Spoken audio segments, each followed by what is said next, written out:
Hi guys, welcome. My name is Deanna and I am a Lego Harry Potter fanatic.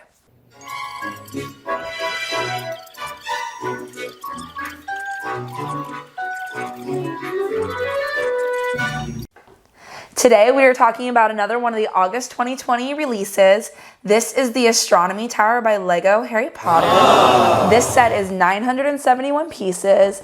It was released for $99.95 and it took me right at 2 hours to build. This was hands down my favorite build. I'm really happy about it. There's a lot of really cool architectural features that I got to do and I just kind of feel like a better builder. Plus, this whole set is just iconic in so many ways. So, the Astronomy Tower by Lego is based off of Harry Potter and the Half-Blood Prince. Specifically, this is Slughorn's Christmas party. Professor Slughorn is recruited by Dumbledore to fill an empty teacher's position. Everyone thinks it's Defense Against the Dark Arts, but it's actually potions. So Snape gets Defense Against the Dark Arts for the first time in Harry's history, and Slughorn is hired on as Potions Master. Dumbledore is trying to get some very important information out of Professor Slughorn, and he feels this is the best way to really sweet talk him is to literally put him back at Hogwarts. His minifigure is pretty cute. Definitely dapper, more of an older gentleman. Professor Slughorn's actually really fat, so obviously Lego can't do that really well. He does have a cute little grumpy old man face as well. But overall, he's a good little minifig. This set includes another Luna Lovegood. Luna is going to Professor Slughorn's Christmas party as Harry Potter's date. It's meant to really be a platonic thing because Harry wants to invite Jenny, but he can't. I hate this hairpiece. This is the same hairpiece from the Rumor Requirement set. We've had other hairpieces on Luna that were better, like the CMF Series 2 hairpiece was a lot better. So I'm just a little disappointed that Lego went over this again with this hairpiece for Luna. Not about it. Hermione's got a cute hairpiece. She's also dressed for Professor Slughorn's party. She's got a snarl on her face because she's running away from Cormac McLaggen, who is actually kind of like this total hottie who's into Hermione, but Hermione's like obsessed with Ron at this point, so she's not really interested in Cormac. So that's kind of funny. Harry looks really dapper and nice little dress robes there. He looks great. And Neville Longbottom in the movie Harry Potter and the Half-Blood Prince is hired on as a waiter for Professor Slughorn's party.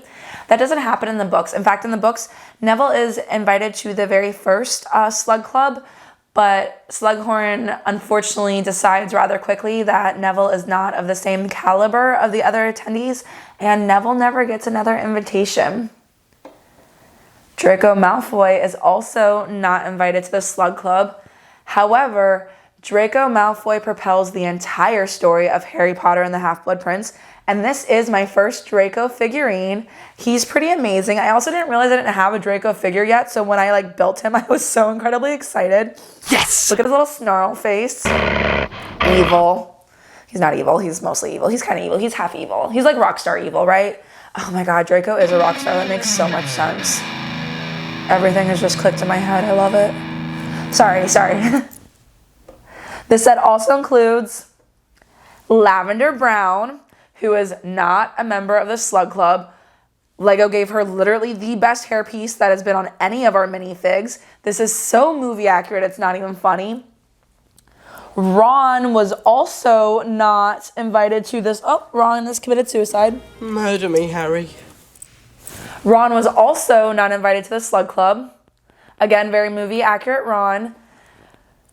Ron and Lavender have a side plot going on the entire time that honestly is just so that Hermione Granger and Ron Weasley will eventually fall in love. That's all that's going on here. Lavender is the most annoying character that has ever existed.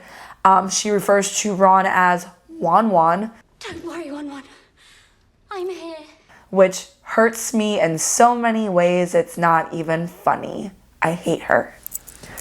Spoiler alert, Harry Potter and the Half-Blood Prince is when Dumbledore dies.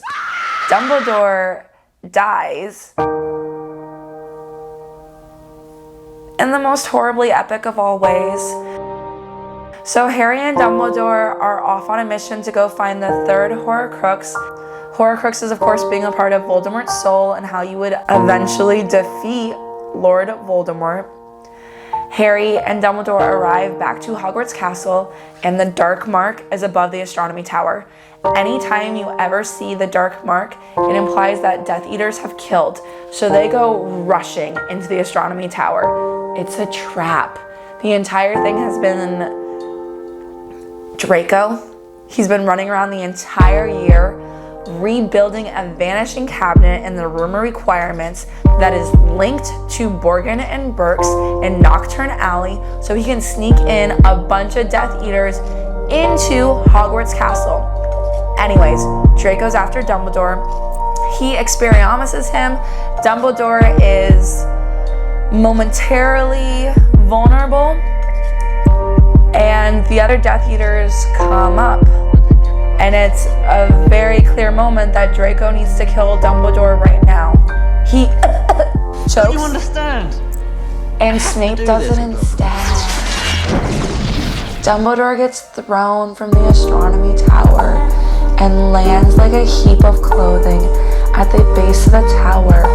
And when Snape and the other Death Eaters run, McGonagall lets them through because McGonagall thinks Snape is on her side. Snape and McGonagall and Dumbledore have been fighting the good fight for a long minute. It's not until Harry is released from the total body bind spell that Dumbledore had him under. He's released because Dumbledore has died. Harry shoots after Snape. He's running through going after Snape. Fight back! And no one knows but him that Dumbledore's dead. They don't even know yet. Please read the book. You have to read the scene in the book. The movie does a really good job, but it's not the same. You have got to read Harry Potter and the Half-Blood Prince. It is so good.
would always be given at Hogwarts to those who deserve it.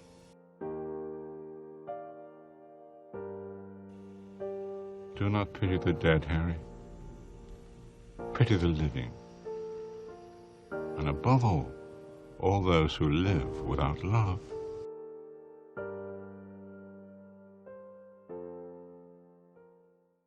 This set is amazing. It is amazing. So check out the Astronomy Tower.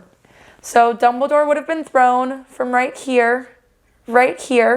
These are individual builds. I loved each of these builds so much. I've never made a telescope before.